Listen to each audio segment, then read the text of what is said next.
हाँ जी, तो हम हमारा अगला सेशन आगे बढ़ाएँ, हम आगे बढ़ें, इसके पहले एक काम करते हैं दैट हमने जो भी समझा है अभी तक, उसको एक बार समराइज़ कर लेते हैं, ठीक है? समझ लेते हैं, कॉन्फिडेंस एक आ जाएगा, फटाफट एक प्रैक्टिस कर लेते हैं, ठीक है?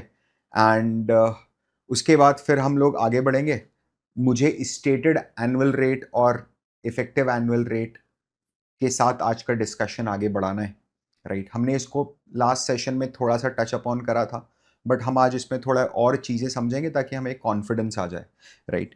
उसके पहले मैं आपको कुछ फिगर्स दिखाना चाहता हूँ, ठीक है? आप इन फिगर्स को देखिए और देख के समझिए। मुझे बताइए अगर मैं आपको ये बोलता हूँ दैट ये जो फिगर है, ये जब से सीएफए एग्ज़ाम स्टार्ट हुआ है, तब से लेकर के आज तक कितने लोगों ने सीएफए लेवल 1 के लिए रजिस्टर करा है, right? So this is total registrations globally, सब कुछ मिला के 1963 से लेकर के 2024 तक। समझ रहे हो आप? कितने लोगों ने ग्लोबली रजिस्टर करा है? 22,45,713, 22,45,713। डू यू नो 22 लाख लोगों में से आज तक सीएफए लेवल 1 सिर्फ 9 लाख लोग निकाल पाए। आप समझ रहे हो परसेंटेज? प्लीज अंडरस्टैंड, क्या ये चीज समझ में आ रही है कि ऑलमोस्ट 41% के आसपास का रिजल्ट आता है। हिस्टोरिकल एविडेंस है अपने पास इस समय। समझ रहे हो, मेरा मर्जी का फिगर नहीं है। I have brought it, I have borrowed it from the CFA institute का जो सर्वे होता है, it's a public data. Level 2 इनमें से 4,68,000 लोगों ने अभी तक क्लियर किया है, and 3,24,000 people have abled to successfully clear level 3। और इसमें से अप्रोक्सीमेटली 2 लाख प्लस लोगों के पास चार्टर है। समझना, इसमें से इंडियंस कितने हैं कोई डेटा है नहीं, ऐसा कोई डेटा नहीं है। लेकिन 2016 में लास्ट टाइम सीएफए इंस्टीट्यूट ने ये पब्लिश किया था कि चाइनीज कैंडिडेट्स जो हैं, the number of Chinese candidates in CFA programme has now exceeded the US candidates. Discussion करने का लॉजिक सिर्फ इतना है आपको बताना कि चाइना में है ना, आपको पता है चाइनीज लोगों की भी इंग्लिश बहुत टाइट रहती है, अपने से ज्यादा हालत टाइट रहती है उनकी। आपको समझ में आ रहा है? क्योंकि उनको तो बोलते भी नहीं आता है ना, एक्सेंट भी दबी हुई है बहुत ज्यादा, है ना? आप तो र बोल पाते हो, र थोड़ा ना बोल पाएगा हिंदी में। समझ रहे हो आप? सो वहां पर सबसे ज्यादा लोग सीएफए के लिए प्रिपरेशन कर रहे हैं। आपको ये समझना पड़ेगा, इंडिया में भी ग्लोबली अगर आप देखोगे 2008 के बाद तो फट गया सीएफए। डेटा है, कभी डिस्कस कर लेंगे अपन फ्यूचर में, राइट? और आगे भी आप समझो, जितना ज्यादा तेजी से मार्केट ग्रो करेगा उतनी ज्यादा तेजी से सीएफए की रिक्वायरमेंट्स बढ़ेंगी। तो अगर वो चाइना में बैठे हुए लोग डोमिनेट कर पा रहे हैं, वो समझ पा रहे हैं, तो मैं इंडिया में बैठ के सिर्फ इसीलिए खुद को अंडररेट फील करूं कि मुझे अंग्रेजी नहीं आती, ये तो दम वाली बात नहीं है बॉस। समझ में आ रहा है आपको कि मुझे अंग्रेजी नहीं आती? अंग्रेजी की कोई रिक्वायरमेंट नहीं है। नाउ प्लीज अंडरस्टैंड, मुझे आप लोग बताना, हम लोगों ने जो पहला एलओएस करा लास्ट सेशन में, ठीक है, उसमें था कि इंटरेस्ट रेट को इंटरप्रेट करो तीन अलग अलग चीजों में। ठीक है, इंटरेस्ट रेट को तीन अलग अलग चीजों में इंटरप्रेट करो।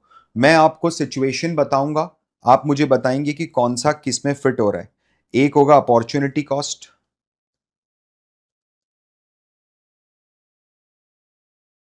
दूसरा होगा डिस्काउंट रेट, एंड तीसरा होगा required rate of return, right? Now please understand, please listen to this very carefully. अगर मैं वहां पर पैसा लगाऊंगा तो मुझे डैश परसेंटेज मिलेगा। तो ये जो डैश परसेंटेज है ये क्या है? अगर मैं वहां पर पैसा लगाऊंगा, प्लीज समझना, अगर मैं वहां पर पैसा लगाऊंगा, जो रिस्क है उस रिस्क को देखते हुए अगर मैं बॉन्ड में पैसा लगाता हूं तो मुझे डैश परसेंटेज रिटर्न चाहिए। मुझे चाहिए, चाहिए, चाहिए, चाहिए, चाहिए। चाहिए चाहिए, what is it? Required rate of return, very good, है ना? Required rate of return, that is minimum I would have required.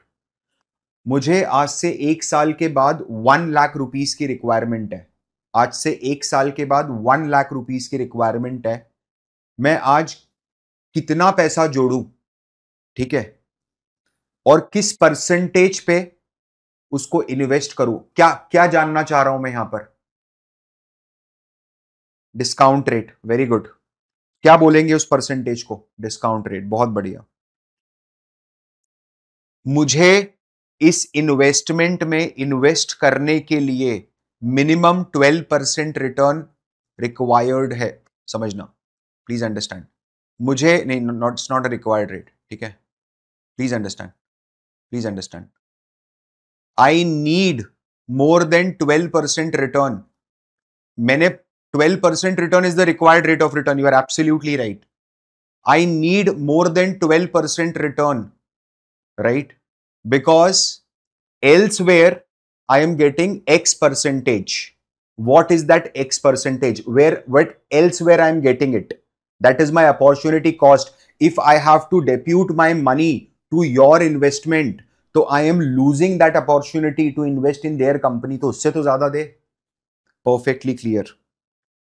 समझना जरा इधर बात। फिर हमें LOS 2 में ये बोला गया, हमें LOS 2 में ये बोला गया कि इंटरेस्ट रेट को ब्रेक डाउन करो कंपोनेंट्स में, ठीक है, कर देते हैं। इंटरेस्ट रेट को ब्रेक डाउन करो कंपोनेंट्स में, बिल्कुल परफेक्ट है। तो सबसे पहला कंपोनेंट जो बनेगा वो मेरा बनेगा रियल रिस्क फ्री रेट, ठीक है।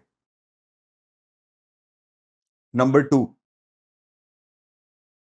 Inflation premium. What would be number 3? Would you help me? Number 3, risk premium, है ना, risk premium, very good. Now within risk premium, we have three different premiums, three different risk premiums. Okay, very good. First, default risk premium, है ना? Second, liquidity risk premium. And third, maturity risk premium. Perfect. जब मैं ये LOS पढ़ूंगा तो मैं वो मेरे second golden concept of finance को याद करूंगा, रिस्क एवर्जन थ्योरी। समझना इधर, ध्यान से समझना, और आप लोग मुझे बताना, ठीक है?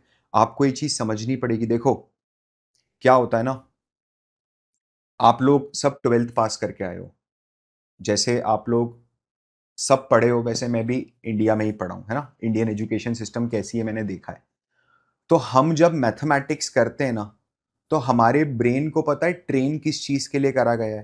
ट्रेन करा गया है कि तू LHS equals to RHS proof करके बता दे मेरे को, कैसे भी करके, ठीक है? जब मेरे सामने कोई फॉर्मूला आता है, समझना, तो मैं एकदम से अनकंफर्टेबल हो जाता हूं।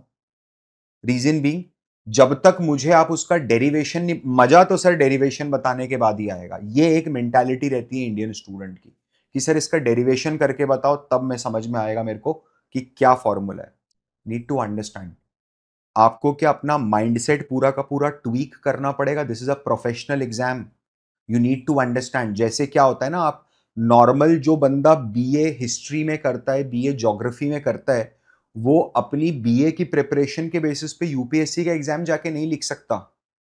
अगर आप टाइम पास के लिए 9th और 10th की NCERT सॉल्व करते हो बैठ के, तो you can not go and write CAT exam. It require a certain level of preparation, right? आपको अपने एक माइंडसेट, एक फ्रेमवर्क में आना पड़ता है। तो आप ये चीज समझना कि जब आप ये वीडियोस देख रहे हो, जब आप ये सेशन अटेंड कर रहे हो, तो आप उस पर्टिकुलर फ्रेमवर्क के अंदर आ चुके हो। कौन से फ्रेमवर्क में आ चुके हैं? कि we will apply our brain, ठीक है, एप्लीकेशन पे ज्यादा फोकस होगा मेरा। सर मैं समझा नहीं पा रहा हूं, मेरे को नहीं समझ, मैं अगर कोई मेरे से पूछेगा ना कि रियल रिस्क फ्री रेट क्या है इस पॉइंट ऑफ टाइम पर, तो मैं उसको बता नहीं पा रहा हूं अंग्रेजी में, नॉट रिक्वायर्ड। तेरे को समझ में आ रहा है, that is most important. I will ask few questions to you अभी इसको लेके, ठीक है? तो आपकी अंडरस्टैंडिंग और बेहतर होगी। समझना जरा, अगर मुझे अगर मुझे एक अपॉर्चुनिटी मिलती है कि मैं 4% पे यूएस के 90 डेज टी बिल में पैसा लगाऊं। सर ये टी बिल क्या भला है? यूएस का 90 डेज का ट्रेजरी बिल। सर ये ट्रेजरी बिल क्या होता है? देखो जैसे फिक्स डिपॉजिट होती है ना, फिक्स डिपॉजिट क्या होती है? किसी भी आदमी को अगर 1 साल, 1.5 साल, 2 साल, 6 महीने के लिए पैसा लगाना है तो वो फिक्स डिपॉजिट में लगा सकता है, ठीक है? ट्रेजरी बिल क्या होते हैं पता है? ट्रेजरी बिल ना मनी मार्केट के अंदर ट्रेड होते हैं। मनी मार्केट में क्या आप ट्रेड कर सकते हो? नहीं कर सकते। कौन कर सकते हैं? बैंक्स कर सकते हैं, ठीक है? जब बैंक्स को शॉर्ट टर्म के लिए 30 डेज, 40 डेज, 15 डेज, 90 डेज तक के लिए पैसे की रिक्वायरमेंट होती है, तो वो बाजार में जाके ट्रेजरी बिल इशू कर देते हैं कि आप हमें 90 डेज के लिए उधार दे दो, ये कागज है, ये कागज आप लेके जाओ, ये ट्रेजरी बिल है, बाजार में बिक जाएगा, ठीक है? कोई भी आपसे ले लेगा, हमारी इतनी रेप्यूटेशन है, और कहीं ना बिके तो 90 डेज के बाद मेरे पास ले आना, मैं तो आपको पैसा दे दूंगा। तो यूएस गवर्नमेंट इशू कर रही है इस बिल को, फेड रिजर्व जो यूएस का आरबीआई है वो इशू कर रहा है इसको, ठीक है? जरा मुझे थोड़ा सा समझाना।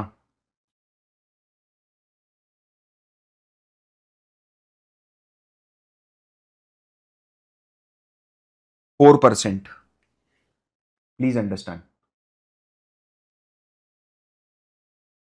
क्या यूएस गवर्नमेंट, प्लीज अंडरस्टैंड, क्या यूएस गवर्नमेंट अगर इशू कर रही है कोई बॉन्ड, तो क्या उसमें किसी भी तरह की डिफॉल्ट रिस्क हो सकती है? कि यूएस की गवर्नमेंट डिफॉल्ट मार जाएगी क्या तेरे करोड़, 2 करोड़, 5 करोड़, 10 करोड़ रुपए पे? समझ रहे हो? वेरी अनलाइकली सिचुएशन ना कि ऐसा हो जाए। अरे क्या, अगर समझना, अगर यूएस ने डिफॉल्ट कर दिया तो क्या यूएस की जो करेंसी है वो कोलैप्स कर जाएगी? सबसे पहला होता ही वही है, इंपैक्ट एग्जैक्टली वही आता है कि अगर कोई इकोनॉमी कोलैप्स करती है कभी भी, तो सबसे पहले क्या उसकी करेंसी वर्थलेस हो जाती है। कि आपने वो वायरल वीडियोस और वायरल पिक्चर्स देखी हैं जिम्बाब्वे की, करेंसी नालियों में पड़ी हुई है, कोई उठा नहीं रहा है। देयर आर इंटायर शॉप्स, वो बंदा पूरी पूरी दुकान लेके बैठा हुआ है नोटों की गड्डियां लगा के, राइट? वेनेजुएला और ऑल दीज, एल सेल्वाडोर और ये सब छोटी कंट्रीज में, जहां पर पूरी की पूरी करेंसी, पूरी की पूरी कंट्री कोलैप्स कर गई। तो अगर यूएस इकोनॉमी कोलैप्स कर जावे तो क्या यूएसडी भी कोलैप्स कर जाएगा? बिल्कुल कर जाएगा। आपको पता है दुनिया की सारी कंट्रीज ने अपने जो रिजर्व्स रखे हुए हैं वो क्या यूएस डॉलर में सेव करके रखे हुए हैं क्या? ताकि वो व्यापार कर सके, इंटरनेशनल ट्रेड कर सके एक दूसरे के साथ। तो इंडिया का जैसे अगर आप देखोगे तो $600 बिलियन का रिजर्व्स है। समझना, $600 बिलियन का रिजर्व्स है इंडिया के पास। अगर यूएस की करेंसी 50% खत्म हो जाती है, $700 बिलियन है, 50% अगर कोलैप्स कर जाती है, तो क्या हमारे रिजर्व की वैल्यू भी 50% कोलैप्स कर जाएगी? समझ रहे हो? क्या मतलब, बोलने का मतलब ये है कि क्या यूएस से कैटेस्ट्रॉफिक इंपैक्ट आएगा क्या एक? अगर यूएस गिरा तो सब गिर जाएंगे, तो यूएस को तो बचा के रखना पड़ेगा। There is no default risk involve. तो क्या ये 4% में, अगर मान लो आप राजी हो 90 डेज के लिए पैसा लगाने के लिए यूएस गवर्नमेंट के इस बॉन्ड में, समझना, अगर आप 90 डेज के लिए राजी हो कि हाँ I am ready to invest for 90 days in return of 4%, तो आपका जो ये रेट ऑफ रिटर्न है, ये क्या रिक्वायर्ड रेट ऑफ रिटर्न है क्या? सोच के बताइए, रिक्वायर्ड रेट ऑफ रिटर्न है। समझना, अब समझना, आपने जो ये रिक्वायरमेंट करी है इस रेट की, ये रिक्वायरमेंट आपने किन किन चीजों को ध्यान में रखते हुए करी है, हम ये असेस करने की कोशिश कर रहे हैं। प्लीज अंडरस्टैंड, क्या यूएस गवर्नमेंट डिफॉल्ट कर सकती है क्या? तो क्या डिफॉल्ट की रिस्क के लिए आप कोई प्रीमियम रिक्वायर करोगे क्या? क्या 4% में डिफॉल्ट की रिस्क का कोई प्रीमियम अटैच है? नहीं है। There is no default risk involve in this. समझना, मैंने जानबूझ के 90 डेज का ट्रेजरी बिल लिया है, ना कि 30 ईयर और 100 ईयर का कोई गवर्नमेंट बॉन्ड। समझना, ज्यादा ज्यादा कौन सा बॉन्ड ज्यादा मार्केट में ट्रेड होता होगा? 90 डेज वाला तेजी से ट्रेड होता होगा? फ्रीक्वेंसी ऑफ ट्रेडिंग किसकी ज्यादा होगी? कौन सा बॉन्ड आसानी से मार्केट में बिक जाएगा? 90 डेज वाला बिक जाएगा या 30 साल वाला, 100 साल वाला, 10 साल वाला बिकेगा? अच्छा समझना, अगर अपन लिक्विडिटी की बात करें, समझना मेरी बात, तो मुझे जरा ऐसा सोच के बताओ कि प्लीज अंडरस्टैंड, थोड़ा सोच के बताओ कि लिक्विडिटी की अगर अपन बात करें तो 90 डेज वाला बॉन्ड ज्यादा लिक्विड है या 1 ईयर वाला बॉन्ड ज्यादा लिक्विड है? 90 डेज वाला बॉन्ड ज्यादा लिक्विड है। ठीक है, ठीक है। लिक्विडिटी की बात करें, जवाब बिल्कुल सोच के देना, बगला है ना। जो भी बंदा बस में चढ़ गया ना कि समझ में आ गया आप कैसे जवाब देना है, वो खत्म हो जाएगा अगले क्वेश्चन पे। ज्यादा लिक्विड कौन सा बॉन्ड है, 1 ईयर और 5 ईयर? सोच के जवाब दीजिएगा बिल्कुल आराम से, कोई जल्दी नहीं है। कौन सा बॉन्ड ज्यादा लिक्विड है, 1 ईयर बॉन्ड और 5 year bond? 1 year bond. Trade क्या 1 ईयर में ज्यादा होता है? यस और नो? समझना, प्लीज अंडरस्टैंड, थोड़ा सा और सोच के बताइए, कोई प्रॉब्लम नहीं अगर आपको नहीं समझ में आ रहा है अभी, तो आ जाएगा over a period of time. कौन सा बॉन्ड ज्यादा ज्यादा लिक्विड है, 1 ईयर बॉन्ड और 10 year bond? Which bond is more liquid, 1 year bond और 10 year bond? 10 year bond is more liquid, don't worry. ठीक है, please understand, I understand this, कि हो सकता है अभी डिफिकल्टी आए आपको समझने में, है ना। सर ये कैसे पता चलेगा मुझे? जाके वॉल्यूम्स देखो ना, किसी ने रोका है? गूगल पे जाके सर्च कर सकते हैं, नॉर्मल सर्च कर सकते हैं, average trading volume of 10 year US government bond, इतना लिख सकते हो गूगल पे जाके, लिख के देखोगे? देखो यार, ये आपके ऊपर है कि आपको मोनोटोनस बना के रखना है चीजों को, कि सर मैं तो खुश हो जाऊंगा बस मेरे को कैलकुलेटर चलाना सिखा दो, ठीक है, and I will be very happy. ठीक है, I will be very very happy. And अगर अगर आपने ये नहीं करा, समझना, अगर आपने सिर्फ इसमें सेटिस्फाइड रहेगा तो एग्जाम तो यू विल बी क्लियरिंग, वो तो मैं बता ही रहा हूं आपको। अपने को 40, मैं नहीं चाहता कि आप में से सिर्फ 41% लोग लेवल 1 क्लियर करें। ठीक है, मैं नहीं चाहता, मैं चाहता हूं सब लोग लेवल 1 क्लियर करें, क्यों ना करें। चलो नाउ प्लीज अंडरस्टैंड, क्या 90 डेज का बॉन्ड भरपूर लिक्विड रहेगा क्या? लिक्विडिटी मजबूत रहेगी उसमें, जब चाहोगे तब बिक जाएगा, 24/7 लिक्विडिटी रहेगी। क्या आपने ये 4% में लिक्विडिटी रिस्क प्रीमियम मांगी होगी क्या, कि मुझे इलिक्विडिटी फेस करनी पड़ेगी इसलिए मेरे को प्रीमियम दो? No, that is also not there. तो default risk is not there, liquidity is not there. Maturity risk premium, what do you mean by maturity risk premium?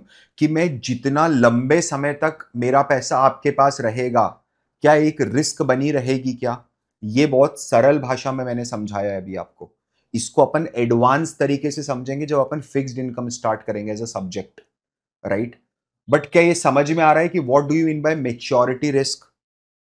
मैंने कल बहुत इजी एग्जांपल के साथ आपको समझाया था, समझना, एक easy example. Default risk premium क्या है, समझ, कोई बोल रहा है कि sir I am confused between default risk premium and maturity risk premium, समझ में आ गया, कोई प्रॉब्लम नहीं है। एक दोस्त है आपका जो बचपन से कुख्यात है, कुख्यात है मतलब नोटोरियसली फेमस है, ठीक है, कि जिस जिसका उसने पैसा लिया है उसका पैसा आज तक उसने नहीं दिया है। वो आपके पास आया, आपको बोला कि यार एक काम कर, मेरे को 5,000 रुपए दे दे 1 साल के लिए, क्या आप दे दोगे उसको? क्यों क्यों नहीं दोगे? आपको किस चीज का डर है, कौन सी रिस्क आपको होती हुई दिख रही है? कौन सी रिस्क आपको होती हुई दिख रही है? डिफॉल्ट रिस्क होती हुई दिख रही है, ठीक है। There is this default risk which is going on. Now please understand, बोलता है कि यार एक काम करो ना, 1 साल के लिए मत दो, तेरे को ऐसा लग रहा है ना कि 1 साल में मैं पैसा लेके भाग जाऊंगा, तू मेरे को सिर्फ पैसा 7 दिन के लिए दे दे। क्या 7 दिन के लिए उस बंदे को पैसा दे दोगे जिसकी रेपुटेशन इतनी खराब है कि उसने जिससे पैसा लिया उसको वापस नहीं दिया? आपको मेरी बात समझ में आ रही है? यहां पर जब डिफॉल्ट रिस्क आती है, तब क्या मेच्योरिटी का कोई लेना देना होता है क्या उसमें? आई होप ये समझ में आ रहा होगा आपको।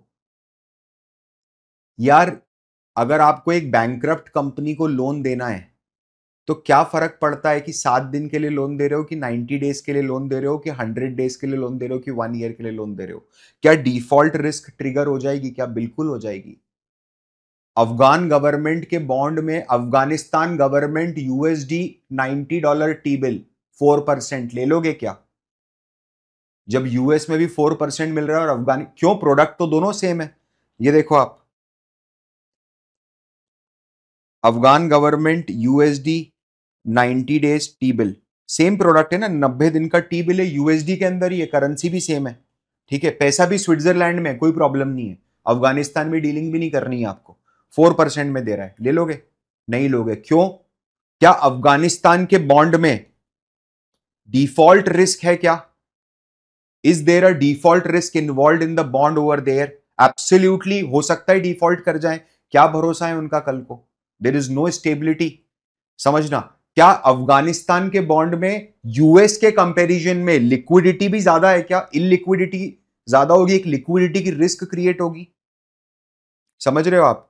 मेच्योरिटी तो नहीं, क्या आपको ये चीज समझ में आ रही है कि डिफॉल्ट रिस्क बिल्कुल अलग है और मेच्योरिटी रिस्क बिल्कुल अलग है? मेच्योरिटी रिस्क, समझिए, मेच्योरिटी रिस्क कब अराइज होती है? मेच्योरिटी रिस्क होगी कि अगर मैं 1 साल के लिए पैसा लगाऊं तो रिस्क, और मैं 2 साल के लिए पैसा लगाऊं तो रिस्क, या मैं 10 साल के लिए पैसा लगाऊं तो रिस्क, और मैं 30 साल के लिए लगाऊं तो risk, right? Because I am extending the duration of investment, I need extra premium for that because now you are using my time, my money, right, for a longer period of time. तो आप तो कभी भी bankrupt हो जाओगे। अभी अगर मैंने 90 डेज का आपसे टी बिल ले लिया, समझना, और आपने इन्वेस्ट किया और आपने 90 डेज का मैंने आपसे टी बिल परचेज कर लिया, तो मेरे को 90 डेज का ही रिस्क है ना। इस 90 डेज के अंदर भी बैंकक्रप्ट तो हो ही सकता है, उसकी कोई बात नहीं है, वो नहीं बोल रहा हूं मैं, लेकिन रिस्क तो 90 डेज का ही है। Are you getting my point? Now please understand, USD dollar में, डॉलर वाले इसमें थोड़ा सा फोकस करो। तो इसमें ना तो मेरी डिफॉल्ट रिस्क है, सॉरी, ना तो मेरी डिफॉल्ट रिस्क है 4% में, ना मेरी लिक्विडिटी रिस्क है 4% में, ना मेरी मेच्योरिटी रिस्क है 4% में। मतलब ये 4% में मैं रिस्क प्रीमियम तो कहीं से कहीं तक नहीं मांग रहा हूं, ठीक है? मैं रिस्क प्रीमियम तो कहीं से कहीं तक नहीं मांग रहा हूं।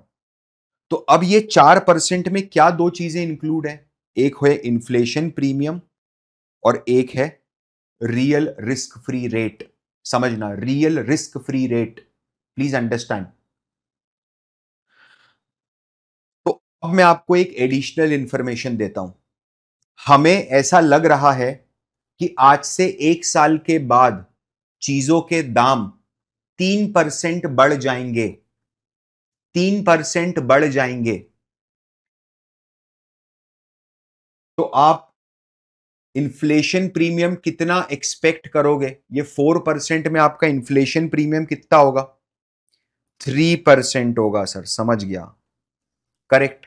अब 4% अगर टी बिल का रेट है और इन्फ्लेशन प्रीमियम 3% है, तो रियल रिस्क फ्री रेट कितना होगा? 1%। थोड़ा जरा समझना, 1 मिनट समझना। US, please understand, US government आपके दरवाजे पे आई, नॉक नॉक, हाँ जी बोलिए। तो बोले 90 डेज का एक टी बिल ले लोगे? तो बोले ले लेंगे। क्या परसेंटेज दे रहे हो? 4%। तो बोले देखो 3% तो इन्फ्लेशन है, तो इन्फ्लेशन का 3% दे रहे हो और 1% एक्स्ट्रा दे रहे हैं। ये जो 1% दे रहे हैं ना, ये रियल रिस्क फ्री रेट है। बोला ठीक है, सोच के बताता हूं। अगले दिन फिर से यूएस गवर्नमेंट आई, नॉक नॉक। बोले हाँ जी बोलिए। बोले एक और वेरिएंट है हमारे पास टी बिल का, समझना। बोले क्या वेरिएंट है? बोले इसमें है ना, आपके पैसे पे इन्फ्लेशन की प्रोटेक्शन हम दे देंगे, आप टेंशन मत लो, है ना। आप तो ये बताओ रेट ऑफ इंटरेस्ट कितना लोगे उस पे? आप कितने रेट ऑफ इंटरेस्ट में सेटिस्फाइड हो जाओगे कि दोनों ऑप्शंस आपके लिए इक्वल हो जाएं? कि अगर इन्फ्लेशन की प्रोटेक्शन नहीं मिल रही है तो मुझे 4% चाहिए, और अगर इन्फ्लेशन की प्रोटेक्शन आप दे रहे हो तो मुझे कितना परसेंट रेट ऑफ रिटर्न चाहिए? 1%। Now please understand, please understand, please understand, please understand, ध्यान से समझना। यहां तक अगर अपन आ गए तो अब हमेशा के लिए क्लियर हो जाएगा। अगर आपके पास, मैं पैसा इन्वेस्ट करता हूं और वो पैसा आप मुझे 1 साल के बाद वापस दोगे, और आपके पास पैसा इन्वेस्ट करने में ना मेरी इन्फ्लेशन की कोई रिस्क है, ना मेरी डिफॉल्ट की कोई रिस्क है, ना मेरी लिक्विडिटी की कोई रिस्क है, और ना मेरी मेच्योरिटी की कोई रिस्क है। समझना, ये चारों रिस्क मेरे पास नहीं है अगर मैं आपके पास इन्वेस्ट करता हूं तो।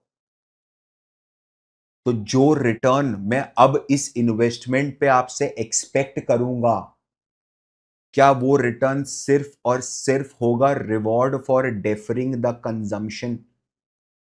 एब्सोल्युटली, कि ये पैसे को मैं आज यूज नहीं कर पा रहा हूं, 1 साल बाद यूज करूंगा। समझना, क्योंकि मैं क्या अब क्लिक करेंगे आपको कि इन्फ्लेशन प्रीमियम आप मांगोगे अगर इन्फ्लेशन के अगेंस्ट प्रोटेक्शन नहीं मिल रही है तो। समझ रहे हो? डिफॉल्ट प्रीमियम आप एक्स्ट्रा डिमांड करोगे अगर आपको ऐसा लग रहा है कि सामने वाली पार्टी डिफॉल्ट कर सकती है तो। समझिए, लिक्विडिटी रिस्क आप डिमांड करोगे कि नहीं अभी 6% पे काम नहीं होगा, देखो 4% तो दे ही रहे थे, आप डिफॉल्ट भी कर सकते हो तो 2% एक्स्ट्रा बढ़ाओ, that is 6% now. Now I need 6%। Now please sir, तो वो 1% क्या है एग्जैक्टली exactly? ये 1% है कि अगर मैं किसी भी जगह पर पैसा इन्वेस्ट करूं जहां पर ना इन्फ्लेशन की कोई रिस्क हो, ना डिफॉल्ट की कोई रिस्क हो, ना लिक्विडिटी की कोई रिस्क हो, ना मेच्योरिटी की कोई रिस्क हो, तो मुझे कितना रिटर्न एक्सपेक्टेड है? समझ रहे हो? ऐसी जगह जहां कोई रिस्क ही नहीं है, तो क्या ये रिस्क फ्री रिटर्न है क्या? समझना, ऐसी जगह जहां पर रिस्क ही नहीं है तो क्या वो रिस्क फ्री रिटर्न है? एब्सोल्युटली। और उसको रियल इसलिए बोला गया है क्योंकि उसमें इन्फ्लेशन इंक्लूड नहीं होता है। जैसे ही इन्फ्लेशन इंक्लूड हो जाएगा, क्या इन दोनों को अगर मैं मिला दूंगा तो इन दोनों को मिला के दिस प्लस दिस, इसको मैं ऐसा बोलूंगा क्या? Risk free rate. अलग से नॉमिनल लिखने की जरूरत नहीं होती है। समझ रहे हो आप? अलग से रियल हमेशा अलग से लिखना है। मतलब मेरा ये बोलने का मतलब है कि अगर आपको कोई रेट दे रखी है, that there is this rate of 10%, आप क्या अज्यूम करोगे? रियल है कि नॉमिनल है? क्या अज्यूम करोगे? नॉमिनल ही अज्यूम करेंगे कि इन्फ्लेशन इंक्लूडेड है इस रेट में। समझना, इस रेट में इन्फ्लेशन इंक्लूडेड है। अगर वो बोलता है कि 7% इज द रियल रेट, तो क्या उसमें इन्फ्लेशन इंक्लूडेड है? इन्फ्लेशन इंक्लूडेड नहीं है। नाउ प्लीज अंडरस्टैंड, एक क्वेश्चन है, वो क्वेश्चन आप सब लोग मिलकर मेरे को सॉल्व करके बताइए। अ बॉन्ड ऑफर्स 12% इंटरेस्ट, ठीक है?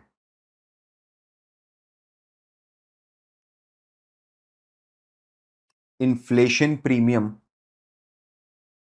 इज 4%,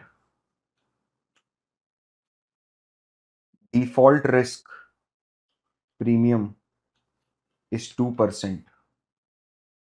समझना,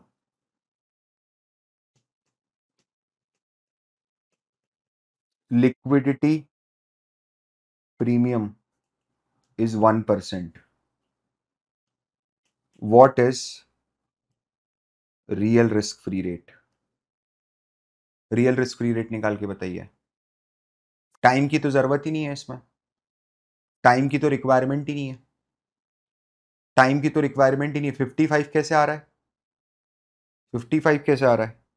5 आएगा सर, 5 कैसे आया? समझना, 12% मिल रहा है। सुनना मेरी बात, उसमें से 12% में से 4% इन्फ्लेशन के लिए मिल रहा है, 2% डिफॉल्ट के लिए मिल रहा है, 1% लिक्विडिटी के लिए मिल रहा है। 4 और 2 6 और 1 7, 12 में से 7% इन सब चीजों के लिए अगर मिल रहा है, तो बाकी बचा हुआ 5% किसके लिए मिल रहा है? दैट इज 5% किसके लिए मिल रहा है? That is for reward for the delayed consumption, कि इस पैसे को अब मैं देर से यूज करूंगा, इसका रिवॉर्ड मिल रहा है मुझे। ठीक है? जैसे कि अगर मैं आपको एक बात बताऊं, समझना, आप एक बात बताऊं, ये रियल एग्जाम्पल है। अगर आप देखोगे कभी, आप इसके बारे में पढ़िए, मैं चाहता हूं आप पढ़ो तो आपको समझ में आएगा। इसको बहुत प्यार से बोला जाता है स्टैनफोर्ड मार्शमैलो एक्सपेरिमेंट। समझ रहे हो आप?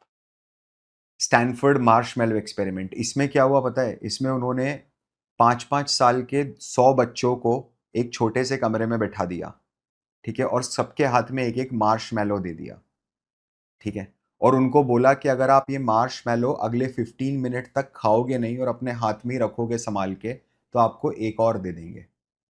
ठीक है, they just wanted to study, कि क्या इन बच्चों पे क्या बिहेवियर। एंड ये स्टडी जो थी ना, ये 20, 25, 30 ईयर्स तक चली है। तो 5 साल के बच्चों पे ये पहली बार स्टडी करी गई। तो उनमें से मेजॉरिटी बच्चों ने वो मार्शमैलो खा लिया। वेट बहुत कम बच्चों ने वेट करा और फिर उनको दूसरा मार्शमैलो मिला। फिर जब स्टैनफोर्ड ने इनकी पूरी लाइफ को देखा और लाइफ को स्टडी करा, तो उन्होंने पाया कि जिन बच्चों ने वेट करा था अपने कंजम्पशन के लिए, क्या कुछ बच्चे थे जिन्होंने अपना कंजम्पशन डेफर करा था एक रिवॉर्ड के लिए। इसको डिलेड ग्रेटिफिकेशन भी बोला जाता है। That is also called as delayed gratification, है ना। वो कुछ बच्चे थे जिन्होंने दूसरे मार्शमैलो के लिए वेट करा कि अभी खाएंगे नहीं, रुक जाओ, डबल हो जाएगा थोड़ी देर बाद।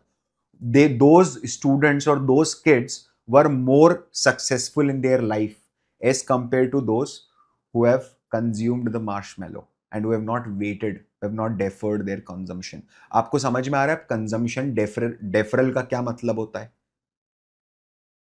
What is meant by consumption defer? तो ये जो आप कुछ परसेंटेज रिटर्न मांग रहे हो ना, ये 5% return, that is to defer, reward to deferring the consumption of the your money. Now please understand, अगर क्वेश्चन में नहीं दिया है, अगर क्वेश्चन में नहीं दिया है तो क्या मैं दिमाग लगाऊंगा कि यार इसमें डिफॉल्ट रिस्क प्रीमियम है, लिक्विडिटी रिस्क प्रीमियम है, इन्फ्लेशन है, लेकिन इसके अंदर अभी तक कौन सा प्रीमियम एक नहीं आया अभी?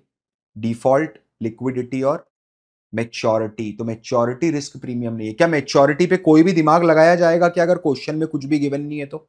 आप अज्यूम थोड़ा ना करेंगे। We will not gonna assume it, right. अच्छा, मुझे अब एक बात बताइए, अगला जो इंपॉर्टेंट है question, what is risk free rate? What is risk free rate over here? बताइए जल्दी से। 9%, 12% कैसे आ रहा है? रियल प्लस इंफ्लेशन, ध्यान से, real rate plus inflation is equals to nominal rate. जीवन भर ध्यान रखना ये, ठीक है, जीवन भर ध्यान रखना। नाउ प्लीज अंडरस्टैंड, थोड़ा सा जरा आप डिफिकल्ट करते हैं इसको, ठीक है। मुझे एक बात बताओ, रियल रिस्क एडजस्टेड रेट कौन सा होगा इसमें से? सोच के बताइए, आराम से टाइम लीजिए। रिस्क फ्री का क्या मतलब था, और अब मैं बोल रहा हूं रिस्क एडजस्टेड रेट चाहिए, वो भी रियल टर्म्स में। जवाब दीजिए, आराम से सोचिए और जवाब दीजिए। पहला आंसर आ रहा है 11, 8, 9, 3, 6। कमाल कर दिया आप लोगों ने। 7, 8, बहुत ही शानदार। आप सब लोगों ने कमाल कर दिया है। 7, 8, 5, very good, very good, very good, very good. Please understand, please understand, risk free का क्या मतलब है कि किसी भी तरह की कोई रिस्क नहीं है, तो वो रिस्क फ्री है। 9% में इन्फ्लेशन इंक्लूड है। अगर मैं इन्फ्लेशन को भी हटा दूं तो वो हो जाएगा रियल रिस्क फ्री रेट, कि ना कोई रिस्क है ना कोई इन्फ्लेशन है। परफेक्ट। अब है ना, रियल तो है ही एज इट इज, तो 5% तो मिलना ही है। समझना, जब रिस्क फ्री है उतना तो मिलता ही है मिनिमम। अब रिस्क फ्री को रिस्क एडजस्टेड करना है, तो रिस्क का जब आप एडजस्टमेंट दोगे तो इंटरेस्ट रेट तो बढ़ेगा ना आपका। तो कौन कौन सी रिस्क आपको होती हुई दिख रही है? 3 रिस्क दिख रही है, इन्फ्लेशन, डिफॉल्ट और लिक्विडिटी, ठीक है। तो इन्फ्लेशन तो ले नहीं सकते क्योंकि रियल टर्म्स में बात हो रही है, तो डिफॉल्ट और लिक्विडिटी ऐड करना है। तो 5 + 2 + 1, 8% होना चाहिए। कितने लोग थे जिनका 8% आंसर आया था? सर, इसको निकालने का कोई दूसरा तरीका है? बिल्कुल दूसरा तरीका है। 12% आपका टोटल बॉन्ड का रेट है। मैंने आपसे क्या पूछा? रियल रिस्क एडजस्टेड रेट क्या है? तो ये तो रिस्क एडजस्टेड नॉमिनल रेट है आपका 12%। आप इसमें से इन्फ्लेशन हटा दो, 12 - 4, 8। कितने लोग हैं? जिन सब लोगों को समझ में आ गया एग्जैक्टली। ये वाला एलओएस क्लियर है। इस पे क्वेश्चन आएगा तो ऐसे ही आएगा, समझ रहे हो? इस पे क्वेश्चन आएंगे तो बिल्कुल ऐसे ही आएंगे, राइट। नाउ, या क्वेश्चन एक कैसा आ सकता है? एक क्वेश्चन देखिए, एक और क्वेश्चन देखिए। एक कंपनी है जो दो अलग अलग बॉन्ड इशू कर रही है, बॉन्ड ए और बॉन्ड बी। एक ही कंपनी है, ठीक है। इस बॉन्ड का जो मैच्योरिटी है वो 30 ईयर्स है, बॉन्ड ए का। और बॉन्ड बी का जो मैच्योरिटी है वो 10 ईयर्स है। बाकी इसमें सब कुछ कांस्टेंट है, ऐसा बोल देगा वो आपको, बाकी इसमें सब कुछ कांस्टेंट है। बॉन्ड ए 12% ऑफर कर रहा है और बॉन्ड बी 9% ऑफर कर रहा है। Calculate maturity premium expected by the market, कि मार्केट इस समय इस कंपनी से कितनी मैच्योरिटी प्रीमियम एक्सपेक्ट कर रहा है। The maturity premium is 3। Sir why 3? क्योंकि मैंने आपको पहले एक्सप्लिसिटली बोला कि बॉन्ड ए और बॉन्ड बी में सब कुछ बिल्कुल सिमिलर है एक्सेप्ट फ्रॉम इट्स मैच्योरिटी, सिर्फ मैच्योरिटी का फर्क है, समझिए। तो सिर्फ वो मैच्योरिटी के कारण, चूंकि बॉन्ड ए की मैच्योरिटी 30 ईयर्स है, इसीलिए वो आपको 3% ज्यादा रिटर्न दे रहा है। तो क्या ये रिटर्न प्योरली और प्योरली आपको सिर्फ मैच्योरिटी के लिए मिल रहा है? एब्सोल्युटली, समझिए, प्लीज अंडरस्टैंड। सर इसमें लिक्विडिटी भी आ सकता है अगर पूछेगा तो। मैंने पूछा क्या? लिक्विडिटी नहीं पूछा। आ तो सकता है, डेफिनेटली आ सकता है। Now please understand. तो हमने है ना ये दोनों एलओएस करे, प्लीज। ये नहीं समझ में आया? ये कितने लोग हैं जिनको नहीं समझ में आया ये वाली चीज? ये कितने लोग हैं जिनको समझ में नहीं आई ये वाली चीज? आ गया? आ गया सब लोगों को? चलो परफेक्ट, परफेक्ट। आगे बढ़े अपन, आगे बढ़े। चलिए, देखो मैं सिंपल सी बात है एक आपको और इसको ब्रीफ कर देता हूं। Real risk free rate plus interest, sorry, plus inflation, तो ये बन जाता है रिस्क फ्री रेट। इसको कर देते हैं नॉमिनल, ठीक है, समझना। प्लस प्लस रिस्क प्रीमियम, ठीक है। अब यहां जरा ध्यान देना, अगर मैं सिर्फ रियल और रिस्क प्रीमियम को ऐड कर देता हूं, मतलब real risk free rate plus risk premium, तो ये मेरा बन जाता है रियल रिस्क एडजस्टेड रेट, ठीक है। और अगर आप रियल रिस्क एडजस्टेड रेट में इन्फ्लेशन ऐड कर देते हो, तो ये आपका बन जाता है नॉर्मल इंटरेस्ट रेट, जो आप एक्सपेक्ट कर रहे हो। क्योंकि आप एक इंटरेस्ट रेट में तीन ही कंपोनेंट होते हैं ना, रियल रिस्क फ्री रेट जो डिलेड कंजम्पशन के लिए मिल रहा है, इन्फ्लेशन और रिस्क प्रीमियम। अभी क्लियर है सब लोगों को?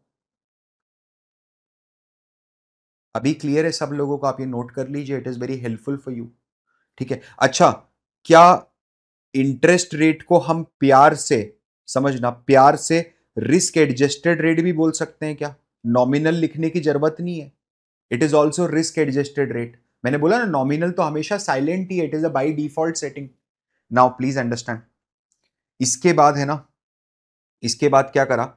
इसके बाद हम लोगों ने और करा कि हम लोगों ने फिर ये समझा कि अब अपने को प्रेजेंट वैल्यू और फ्यूचर वैल्यू कैलकुलेट करना सीखना है कैश फ्लोस की। तो हमने सिंगल कैश फ्लोस की सबसे पहले प्रेजेंट वैल्यू और फ्यूचर वैल्यू कैलकुलेट करी। हम लोग अभी टाइम वैल्यू ऑफ मनी में सुपर स्लो चल रहे हैं, क्योंकि अगर आपने ये चीज पे ग्रिप बना ली, ठीक है, तो आपको बहुत इजी पड़ जाएगा CFA curriculum. Just you have to just place trust on me, ठीक है। सिंगल कैश फ्लो में सबसे पहले फ्यूचर वैल्यू निकालते हैं, चलो, ठीक है। तो मेरी पास आज, टुडे, आई हैव $2,500, समझना, $2,500। एंड रेट ऑफ इंटरेस्ट जो इस पे मेरे को मिल रहा है वो 7% मिल रहा है, और जो टाइम है वो टाइम है मेरे पास 5 ईयर्स का। फटाफट इसकी फ्यूचर वैल्यू कैलकुलेट करके बताइए कि फ्यूचर वैल्यू क्या होगी।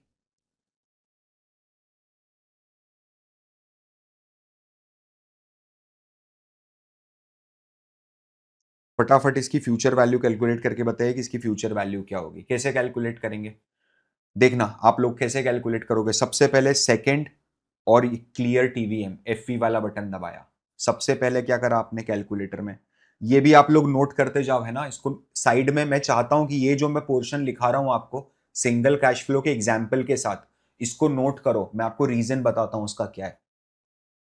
कभी अगर गलती से ऐसा हो गया कि आपसे पढ़ाई छूट गई 2 महीने 3 महीने के लिए, हो जाता है, प्रैक्टिकल चीज है ना। कि पढ़ रहे थे सर, पैर टूट गया, शादी आ गई, घर में कोई बीमार पड़ गया, कुछ भी हो गया, भगवान ना करे, अच्छा बुरा, ठीक है, और पढ़ाई छूट गई, तो जब वापस 2 महीने बाद वो कैलकुलेटर उठाओगे ना, तो जीरो बटा सन्नाटा दिखेगा, कुछ भी समझ नहीं आएगा क्या करना है, ठीक है। तो मैं ये चाहता हूं, ये मेरी एक्सप्लिसिट रिक्वेस्ट है सब लोगों से जो ये सेशन देख रहे हैं, कि जो मैं अभी नोट कर रहा हूं इसको तो एज इट इज नोट करो कि कैलकुलेटर कैसे चलाता है, ठीक है। समझना इधर, मैं थोड़ा छोटा कर देता हूँ इसको आप लोगों के लिए ताकि अपने को जगह मिल जाए।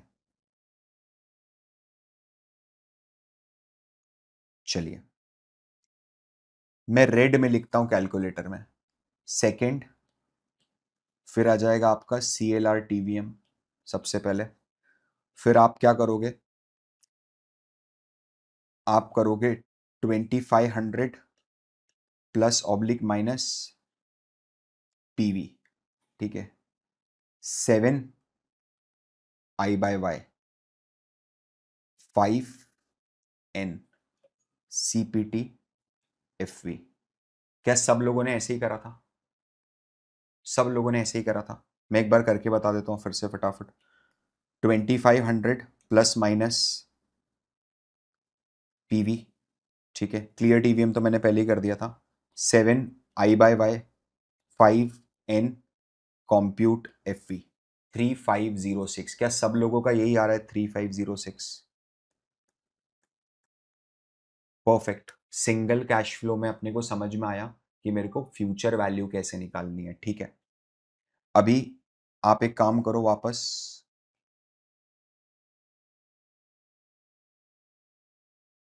सिंगल कैश फ्लो, अब प्रेजेंट वैल्यू निकाल के बताओ इसकी।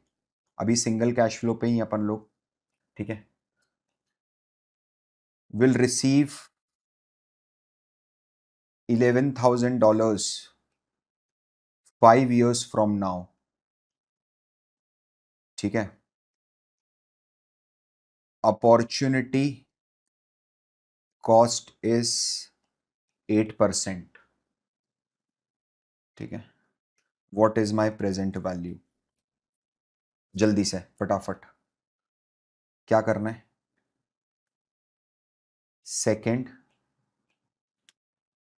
सेकंड क्लियर TVM सबसे पहले। हमें फ्यूचर में 11,000 मिलेंगे, तो मिलेंगे तो अपने पास आएंगे तो प्लस में ही रहेगा। तो 11,000 फ्यूचर वैल्यू हो गई, ठीक है। 5 मेरा पीरियड हो गया, 8 मेरा I/Y हो गया। कितना हो गया? What is my present value? My present value would be 7486। क्या सबका यही आ रहा है? एक बार चेक कर लेते हैं। सेकेंड क्लियर TVM, ठीक है, क्लियर वर्क करा मैंने। 11,000 FV, 5N, 8I/Y। Second compute, sorry, second हटा दिया। देखो जैसे आप सेकेंड दबाओगे ना, आपको दिख रहा है ये ऊपर, देखो आप छोटा सा सेकेंड दिख रहा होगा यहाँ पर आपको। I/Y जो दिख रहा है आपको मेरे कैलकुलेटर में, क्या आपको ऊपर सेकेंड दिख रहा है? एक एक्टिवेटेड है अभी सेकेंड। अगर आपने गलती से सेकेंड दबा दिया तो ऊपर सेकेंड आ जाएगा। मैं इसको वापस प्रेस कर देता हूं तो वो हट जाएगा। तो कॉम्प्यूट PV 7486, बिल्कुल यही आंसर है कि आज इसकी वैल्यू 7486 है, ठीक है। Sir can they give 7486 and -7486 both as an option? समझना, both as an option they can give, but आपको क्या लिखना है समझना। 7486 लिखोगे, माइनस क्यों लिखोगे? अरे वो तो कैलकुलेटर की वर्किंग है ना। Are you getting my point?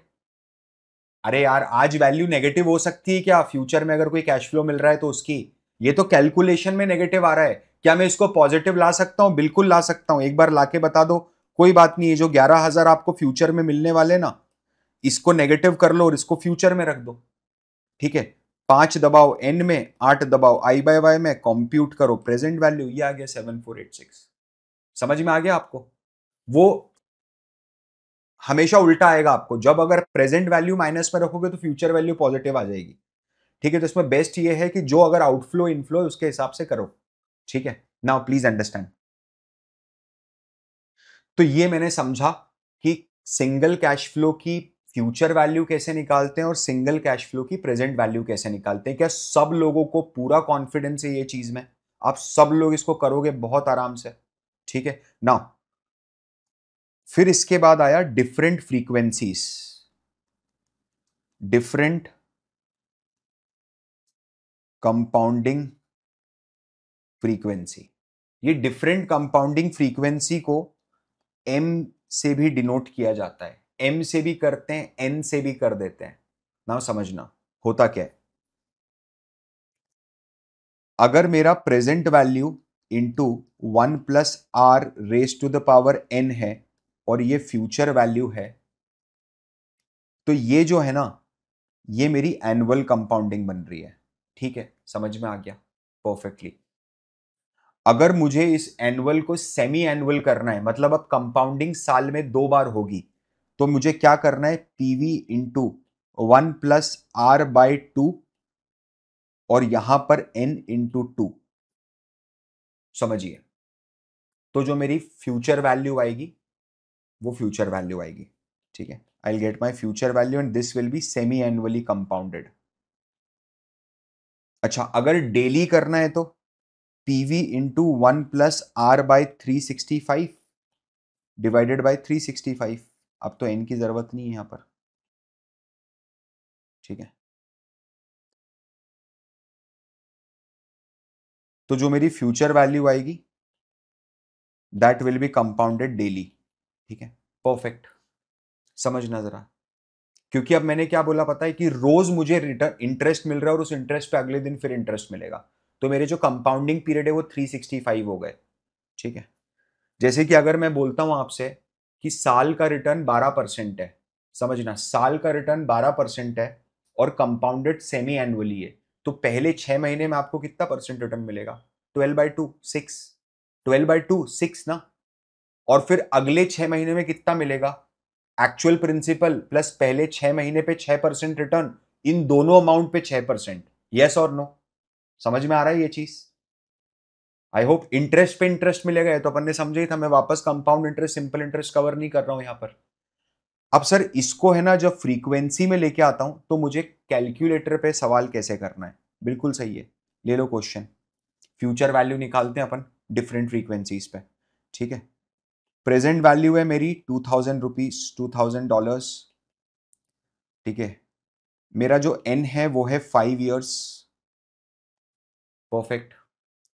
मेरा जो रेट है वो रेट है 8%। आपको फ्यूचर वैल्यू कैलकुलेट करनी है, calculate future value if this rate is compounded semi annually. चलो सेमी एनुअली से शुरू करते हैं अपन। मुझे कैलकुलेट करके बताइए सेमी एनुअली पे, कैलकुलेटर से कैलकुलेट करना है। देखिए,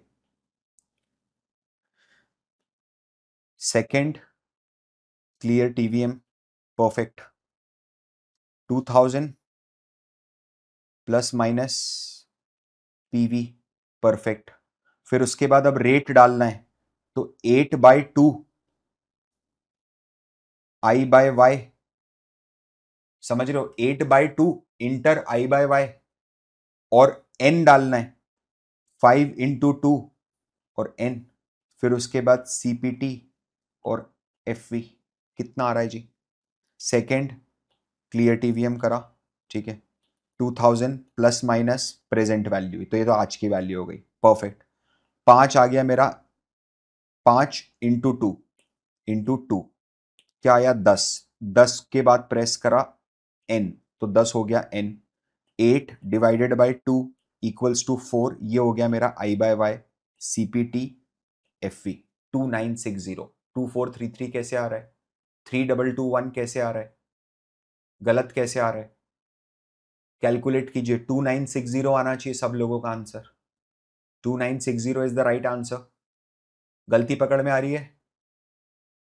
कोशिश कीजिए, कोशिश कीजिए। जो लोगों का गलत आ रहा है, देखिए जो रेड कलर में स्टेप्स लिखी है बस इनको फॉलो करना है अपने को। परफेक्ट। चलो अब एक काम करो जरा फटाफट,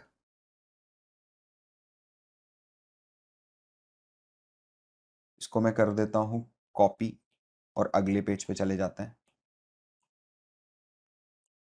सेम चीज है, अब आप कंपाउंड कर दो इसको मंथली। मंथली पे मेरे को फ्यूचर वैल्यू कैलकुलेट करके बताओ।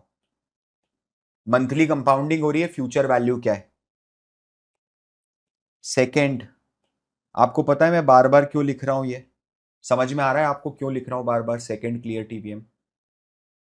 गलत हो जाएगा, ध्यान रखना है ना, ये रिफ्लेक्स बनना चाहिए आपका। ठीक है, very good, I am getting the answers, I am very happy, very very happy. 2000 2000 plus minus PV, ठीक है, 8 divided by 12 I by Y, 12 sorry 12 into 5 N CPT FV. Second clear TVM, ये भी clear करा CCE से। 2000 plus minus present value 8 by 12, this is by sorry 8 by 12, this is by my I by Y, इसको I by Y में डाला। 5 into 12, this is my period N CPT F V. 2979, very good, 2979, बहुत शानदार। ठीक है, सब लोगों को कॉन्फिडेंस आ रहा है इसमें, इसमें सब लोगों को कॉन्फिडेंस आ रहा है, सब लोगों को ये वाले तरीके में सब लोगों को कॉन्फिडेंस आ रहा है। मेरे को एक क्वेश्चन में जरा प्रेजेंट वैल्यू आप कैलकुलेट करके बताओ, फ्यूचर वैल्यू कैलकुलेट नहीं करनी है, प्रेजेंट वैल्यू कैलकुलेट करनी है कैलकुलेटर पे।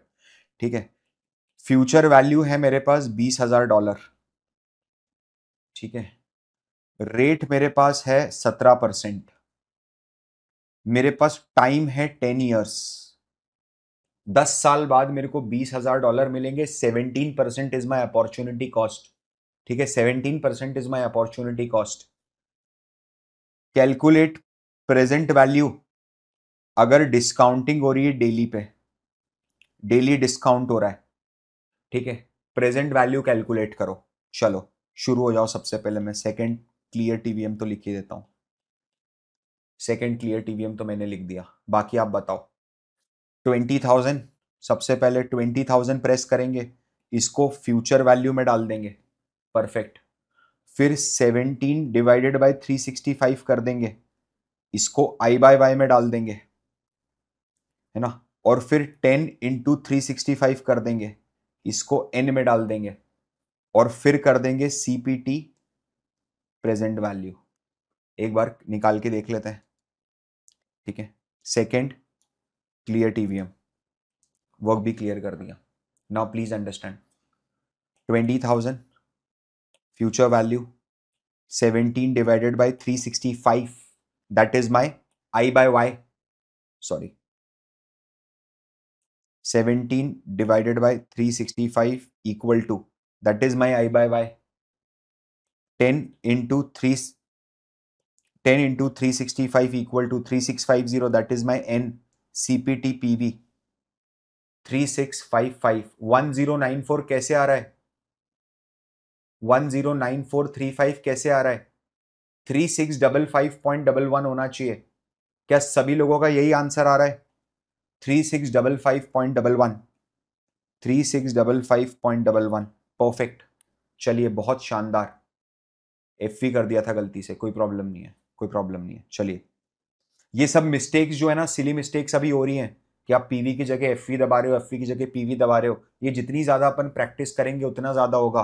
मैं आपको फिर बता रहा हूं, प्रिपेयर्ड रहना, करके देखना एक बार ये 4 स्क्रू खोल के कि कौन सा सेल लगता है, ठीक है, कैसे खोला जाता है। It should not be a surprise for you, हो जाता है कई बार। कोशिश करना कि एग्जाम के 1 महीने पहले, मिनिमम 1 महीने पहले आप इसमें एक नई बैटरी डलवा लो, नो मैटर आपने कितना भी जल्दी खरीदा हो। ठीक है, नो मैटर कितना भी जल्दी खरीदा हो। नाउ फिर हमने देखा कि सर जैसे कंपाउंडिंग की frequency semi annually, monthly, quarterly कुछ भी हो सकता है, डेली भी हो सकता है, ठीक है। अगर मैं आपको बोलता हूं कि मेरी कंपाउंडिंग साल में 3 बार होती है तो भी क्या कैलकुलेट कर दोगे? बिल्कुल कैलकुलेट कर देंगे। रेट को 3 से डिवाइड करेंगे और एन में 3 का मल्टीप्लाई कर देंगे, बस दैट्स इट। फॉर्मूला तो याद करना ही नहीं अपने को तो प्रोसेस याद करनी, कैलकुलेटर पे कैसे हो रहा है, प्री रेक्विजिट है ये। फिर एक नया कंसेप्ट मेरे पास आया कॉन्टिन्यूस कंपाउंडिंग का, कि अगर कंटिन्यूअसली कंपाउंड हो रहा है तो मैंने बोला इसमें फॉर्मूला ही चेंज कर दो। फॉर्मूला ही चेंज कर दो मतलब सिंपल सा लॉजिक है, present value into E raise to the power R and T is equals to future value. ये हमने समझा था कि इसकी वैल्यू 2.718 होती है और वो कल पूरा मैंने समझा था, ठीक है। आप मुझे कैलकुलेशन करके बताओ बस, अगर ये करना है तो कैसे कैलकुलेट होगा, ठीक है। कंटिन्यूअस कंपाउंडिंग कैसे करेंगे वो समझाना जरा।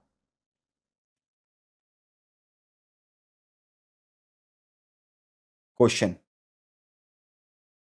प्रेजेंट वैल्यू है $1000, ठीक है। रेट है 10%, टाइम है 7 ईयर्स, ठीक है, और कॉन्टिन्यूअस कंपाउंडिंग हो रही है। फ्यूचर वैल्यू बताइए, समझना कैसे करना है, प्लीज अंडरस्टैंड दिस। सबसे पहले कैलकुलेटर पे सेकेंड और क्लियर टीवीएम की जरूरत नहीं है, सेकेंड और क्लियर टीवीएम की जरूरत नहीं है। ये मौका है, वापस आराम से सीखो, धीरे से आराम से सीखो। देखो अब है ना, एक बार मैं लिख के बताऊंगा, इसके बाद अब ये मेमोरी में हो जाना चाहिए आपके। देखो ये फॉर्मूले को मेमोराइज करने की कोशिश करो, आंखों से देख के समझो कि वो फॉर्मूला कैसा दिखता है, ठीक है, कि मेरे को ERT लगाना है, ठीक है। प्लीज अंडरस्टैंड, एग्जाम के पहले ना ये आपको रेड कलर में एक बार चला के देखना पड़ेगा कैलकुलेटर की, मेरे को सब आ रहा है, ठीक है। नाउ प्लीज अंडरस्टैंड, सबसे पहले मैं क्या करूंगा पता है मेरे को क्या करना है? मेरे को एक्चुअली में ऐसा करना है, 1000 into ERT is equals to मेरी ये वैल्यू आ जाएगी।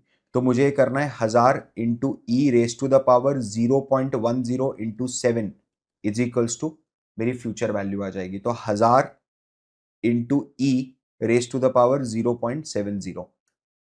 तो आप क्या करोगे सर पता है? सबसे पहले अपना कैलकुलेटर सारा काम क्लियर कर दो, सारा काम क्लियर कर दो। अपन क्लियर टीवीएम की जरूरत नहीं, क्योंकि अपन time value of money module use ही नहीं करेंगे इसमें। सबसे पहले रेट ऑफ इंटरेस्ट मेरा 10% है, तो मैं 0.10 लिखूंगा। ये तो हो गया मेरा 10% का रेट ऑफ इंटरेस्ट। 10% को मैं 0.10 लिख सकता हूं, इंटू 7, तो ये हो गया मेरा 0.70। समझना, फिर आपको ये LN का बटन दिख रहा है, तो आपको सबसे पहले सेकंड दबाना है, तो आपका वो सेकंड एक्टिवेट हो गया टॉप पे, और फिर ये LN का बटन दबा देना है, तो ये आ गया आपका 2.013। तो आपकी जो E की वैल्यू है वो क्या आ गई? 2.0137। समझना, इंटू 1000 कर दीजिए, 2013 निकाल लिया था सब लोगों ने। 2013 ये ऐसे ही निकाला था सब लोगों ने, 2013 ऐसे ही निकाला था। एक बार और कर देते हैं, चलो कैसे होगा देखना जरा, कैलकुलेटर पे कैसे होगा, ठीक है, कैलसी पे कैसे होगा। एक बात समझिए, सबसे पहले तो सेकंड करके क्लियर टीबीएम कर दो और क्लियर वर्क कर दो, ठीक है। क्लियर वर्क मतलब ये सेकंड और क्लियर वर्क, ऐसा वाला सेकंड और क्लियर वर्क, ठीक है। क्लियर हो गया। इसके बाद मैंने लिखा 0.10 इंटू 7 इज इक्वल्स टू, तो ये आया मेरा 0.70। फिर मैंने क्या करा? फिर मैंने सेकंड और LN प्रेस करा, सेकंड और LN का बटन प्रेस करा। तो जब मैंने सेकंड और LN का बटन प्रेस करा तो एक्चुअली में प्रेस हुआ E/X। तो उसने क्या करा पता है? उसने 0.70 को E की पावर पे चढ़ा के कैलकुलेट कर दिया। समझना, उसने 7.70 को E की पावर पे चढ़ा के कैलकुलेट कर दिया। तो जब मैंने ये करा तो मेरा आंसर क्या आया? 0.7 सेकेंड ln, तो ये आया 2.0137, समझना। तो ये तो अभी सिर्फ ई के लिए मैंने सॉल्व करा है। अभी तक जो मैंने सॉल्यूशन निकाला है मेरा, वो सिर्फ यहां तक के लिए निकला है, लाइक दिस, इसके लिए निकला है। अभी तो मेरे को इसमें पीवी मल्टीप्लाई करना है अगर मेरे को फ्यूचर वैल्यू निकालनी है तो। ठीक है, are you getting my point? Now please understand. कोई बोल रहा है कि, समझना जरा, कोई ऐसा बोल रहा है कि सर 2.718 अगर वैल्यू है ई की, समझना, तो यहां पर 0.70 अगर मैं लूंगा तो ये सेम तो आएगा? नहीं, नहीं आएगा, बिल्कुल भी नहीं आएगा। मैं बताता हूं करके, अगर आपको ऐसे करके देखना है तो देखना जरा इधर, ध्यान से समझना। अच्छा, इसको कंप्लीट कर देते हैं एक बार। Into 1000 is equals to 2013.7। ठीक है, तो मैं करता हूं 2.718।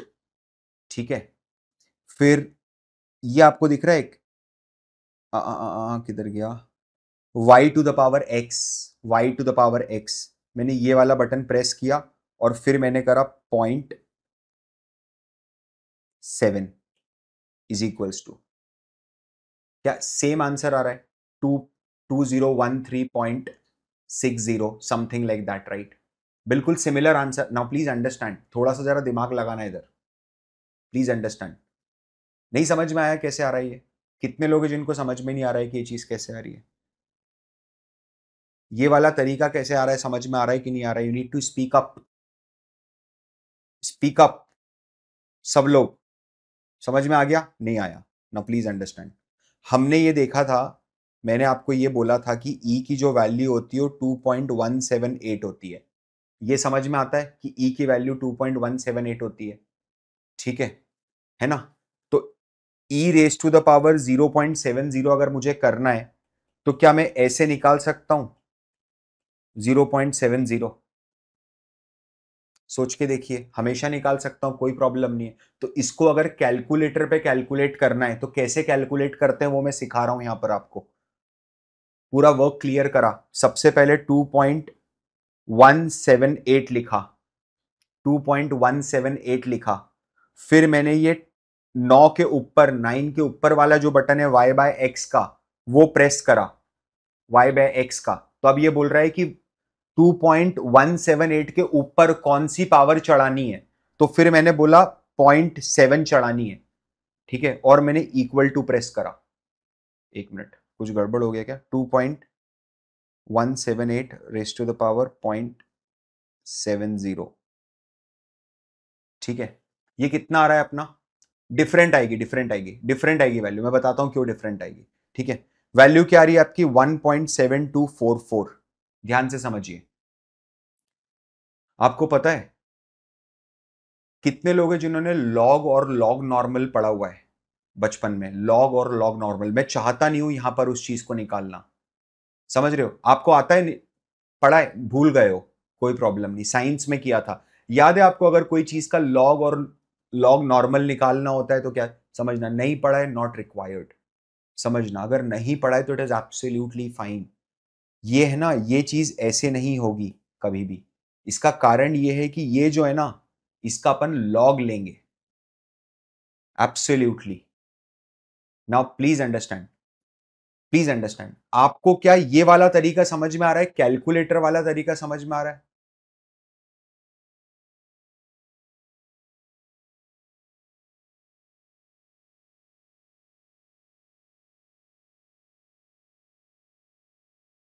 कैलकुलेटर वाला तरीका समझ में आ रहा है, वो ज्यादा इजी है। हाँ, ये भी एक गलती है। 2.718 मैंने 2.178 लिख दिया गलती से, इट इज माय मिस्टेक। इसको 2.718 से करोगे तो वो एग्जैक्टली वही आंसर आएगा, बट मत करो इसको, it is not advisable to use. समझ रहे हो? आप कंफ्यूज हो जाओगे। समझ रहे हो? इसकी वैल्यू क्यों याद रख के लेके जाना चाहते हो? मैं तो पढ़ा रहा हूं तो मैंने 178 लिख दिया। क्या आप, प्रैक्टिकली पॉसिबल है कि आप भी इसको एग्जाम हॉल में 2.178 बोल दो एक सेकेंड के लिए कि यार याद नहीं आ रहा है 718 की 178 है? प्लीज अंडरस्टैंड, हम लोगों में है ना, हम लोगों को एक ऑर्गेजम आ जाता है। जैसे एक मेमोरी डिस्प्ले करने की बात आती है ना, बचपन में याद है मम्मी पापा पोयम सुनाते थे ना, बोलते थे कि चलो बेटा पोयम बोल के बताओ। बचपन से ट्रेन वही करा गया ना कि देखो जो तेरे को याद कराया था वो अच्छे से याद है कि नहीं है। इसको तो सब चीजें बहुत अच्छे से याद रहती है भाभी। सारे सारे देश की राजधानी बता देता है। समझ रहे हो? 4 साल का है बस, खुश हो रहे हो आप उस पर? 4 साल के बच्चे को अगर सारी वर्ल्ड कैपिटल्स याद है तो just a test of memory. Don't try to overload your memory over here. ठीक है? मैं वही बताना चाह रहा हूं, आप इससे मत कीजिए ये वाले तरीके से, आप इस वाले तरीके पे फोकस कीजिए। Now please understand, continuous compounding, वापस एक बार और, सब लोग अच्छे से please full focus. Continuous compounding का अगला क्वेश्चन, 2-4 क्वेश्चन और सॉल्व करते हैं, इस पे फोकस आ जाएगा आपका। फ्यूचर वैल्यू है मेरा $7,000, रेट ऑफ इंटरेस्ट है 10%, टाइम है 2 years, प्रेजेंट वैल्यू कैलकुलेट करके बताओ कंटिन्यूअस कंपाउंडिंग हो रही है तो। अब देखो कुछ भी नहीं करना है आपको, क्या करना है, टाइम वैल्यू ऑफ मनी वाला तो फॉर्मूला यूज कर ही नहीं सकते अपन। समझ रहे हो आप? टाइम वैल्यू ऑफ मनी वाला तो यूज कर ही नहीं सकते अपन। क्या करेंगे? देखो सिंपल सी बात है, अगर नहीं, देखो किसी का तो आंसर भी आ गया कि 8549 है। 8549 है, 8549 तो गलत आ रहा है ना। फ्यूचर वैल्यू अगर 7,000 है तो प्रेजेंट वैल्यू तो कमती आएगी ना, उससे ज्यादा कैसे आएगी? 8549 कैसे आ रहा है 4 लोगों का आंसर? क्या कर रहे हो ये? देखो जरा इधर ध्यान से, कैसे होगा? Present value into E raise to the power 0.10 into 2 is equals to 7,000। Please understand this, थोड़ा सा ध्यान से। तो present value is equals to 7,000 divided by E raise to the power 10 into 2। हाँ के ना? मान रहे हो ये चीज? अब ध्यान से जरा मेरे साथ रहना, कैलकुलेटर पे इसको कैसे निकालना है, एक ही बार में निकालेंगे, अलग अलग करके मेमोरी का यूज करके भी कैलकुलेटर में नहीं निकालेंगे, बताऊंगा मैं। अपने को पूरा पूरा क्वेश्चन सॉल्व करना है बाबू कैलकुलेटर पे। समझ रहे हो? पूरा पूरा क्वेश्चन। तो सबसे पहले अपन क्या करते हैं पता है? सबसे पहले हम क्या करते हैं, इधर ध्यान से समझना।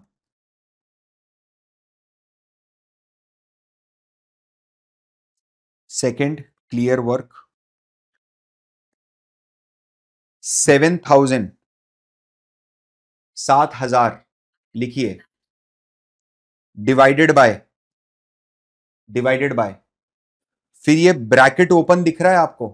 ब्रैकेट ओपन का जो निशान है 7 के जो ऊपर है बिल्कुल ब्रैकेट ओपन, उसको ब्रैकेट ओपन कीजिए, आपको दिखेगा नहीं कुछ भी, बस एक बार प्रेस कर दो उसको। ठीक है? फिर यहां लिखो 0.10 into 2 is equal to, sorry एक मिनट, 7,000 डिवाइडेड बाय, एक बार ब्रैकेट ओपन और 2 बार ब्रैकेट ओपन, 0.10 इंटू 2। कुछ गड़बड़ हो रही है भाई, चलो इसको दूसरे तरीके से बताता हूं, वैसे कर लो। सबसे पहले हम हमारे डिनोमिनेटर को सॉल्व करेंगे। 0.10 इंटू 2, 0.20। ठीक है? सेकेंड और ln, क्योंकि मेरे को EX चाहिए, EX, तो वैल्यू क्या आ गई इसकी? 1.22101408। अब अपने को क्या करना है वो ध्यान रखना है, इसको सेकेंड प्रेस करना है और जीरो का बटन प्रेस करना है। क्या जीरो के बटन के ऊपर आपको मेम लिखा हुआ दिख रहा है? मेम, मेम लिखा हुआ दिख रहा है? मेम लिखा हुआ दिख रहा है? ठीक है ना? ना प्लीज एक मिनट, एक मिनट, एक मिनट, एक मिनट, एक मिनट, एक मिनट, उसकी जरूरत नहीं है, ध्यान से। 1.22 आया है, don't do anything, don't do anything, आप सीधे लिख लो 1.22। वन बाय एक्स भी कर सकते हो, कोई प्रॉब्लम नहीं है। मैं आपको स्टोरेज और रिकॉल फंक्शन भी बता रहा हूं। इसको अगर डायरेक्टली ऐसे ही सॉल्व करना है तो इसको 1/x कर दो। ठीक है? तो ये आ गया 0.81 इंटू 7,000, 5731। 5731। समझना इधर, सॉल्व करने का दूसरा तरीका क्या है, स्टोरेज वाला तरीका भी सिखा रहे थे, वो भी सिखाई दो। 0.10 इंटू 2, 0.20 सेकेंड एलन, ये जो वैल्यू आई है इसको मेरे को स्टोर करना है। ये आपको एसटीओ का बटन दिख रहा है, एसटीओ का बटन दिख रहा है, इसको स्टोर, स्टोर एक बार बस बटन दबा दीजिए, हो गया वो store. Just press it once, STO, it is stored now. Now clear work. 7000 divided by, और ये आरसीएल का जो बटन है नीचे, वो आरसीएल का बटन करके ओके कर दो। एक minute,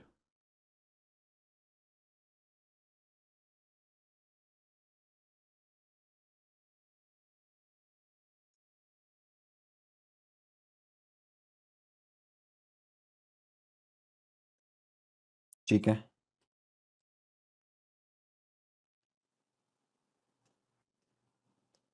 perfect. Check this, check this,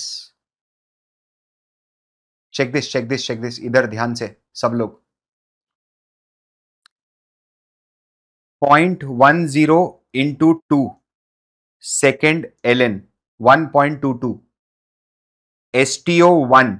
तो इसको बोल रहे हैं कि आपकी मेमोरी में पहली नंबर पे इसको स्टोर करके रखो, 1.22 को मेमोरी में फर्स्ट। तो आप ये बोल रहे हो क्या इसकी मल्टीपल मेमोरीज होती है क्या? हाँ, आप इसमें at a time 9 different items store कर सकते हो, 9 डिफरेंट आइटम्स। तो मैंने क्या करा, 1.2214 जो आया है, ये वाला जो नंबर आया है, इसको मैंने बोला कि एसटीओ 1 पे जा।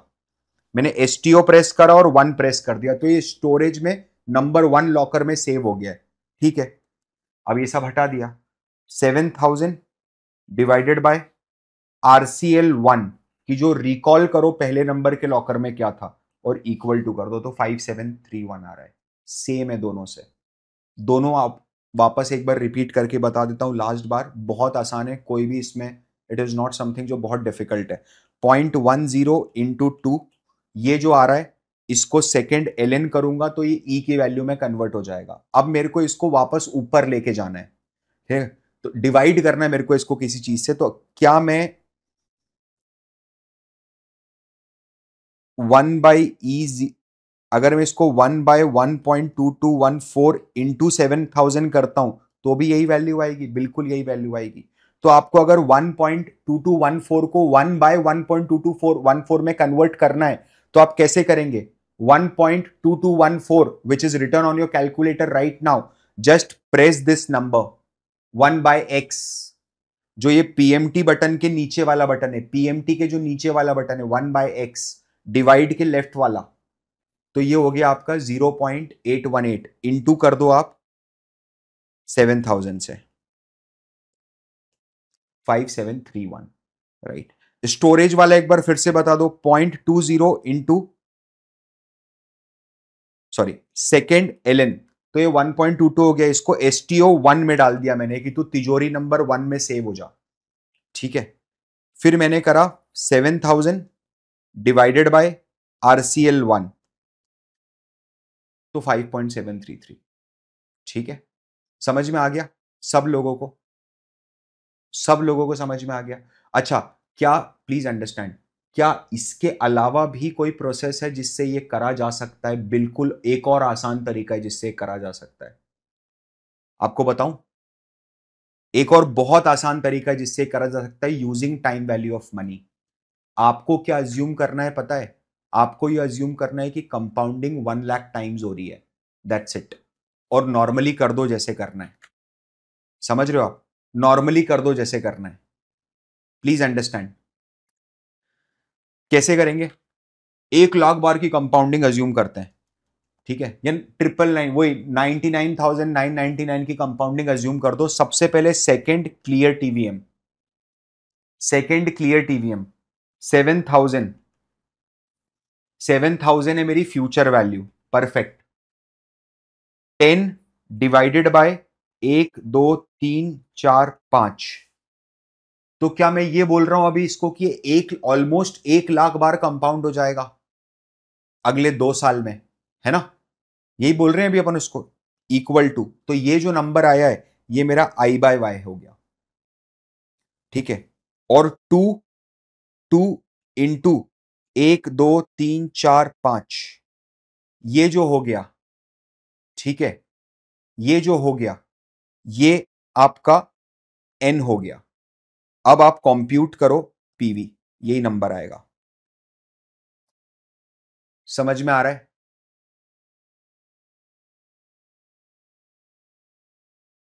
समझ में आ रहा है? सर फिर 5 टाइम क्यों 9 लिया, 10 टाइम नहीं ले सकते? ले लो, कोई प्रॉब्लम नहीं है। क्या 10 टाइम 9 लोगे तो आंसर में कोई डिफरेंस आएगा? नहीं आएगा। कल प्रूफ कर चुके हैं अपन, कल प्रूफ कर चुके हैं अपन। ये सिंपल है सर, ज्यादा जैसी आपकी मर्जी, जैसी आपकी श्रद्धा भक्ति। समझ रहे हो आप? जैसा आपको ठीक लगे वैसा करिए। क्या यहां तक आप सब लोगों को एब्सोल्युटली क्लियर है?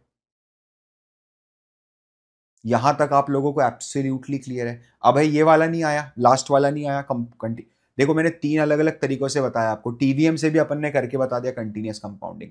हमने क्या करा, टीवीएस से जब हमने टीवीएम से कंटीन्यूअस कंपाउंडिंग करा, तो हमने कंपाउंडिंग को मल्टीपल टाइम्स ले लिया कि 1 लाख बार कंपाउंड हो गया होगा। हमने मर्जी से अज्यूम कर लिया 1 लाख बार, तो कंटीन्यूअस की इक्विवेलेंट ही आ गया ऑलमोस्ट। वैसे अगर आप डेली कंपाउंडिंग भी करोगे तो भी 5731 ही आंसर आएगा। एक बार कोई करके देख लो। आप इसकी डेली कंपाउंडिंग से अगर प्रेजेंट वैल्यू निकालते हो तो भी ऑलमोस्ट 5731 ही आएगा आंसर। ठीक है, चलिए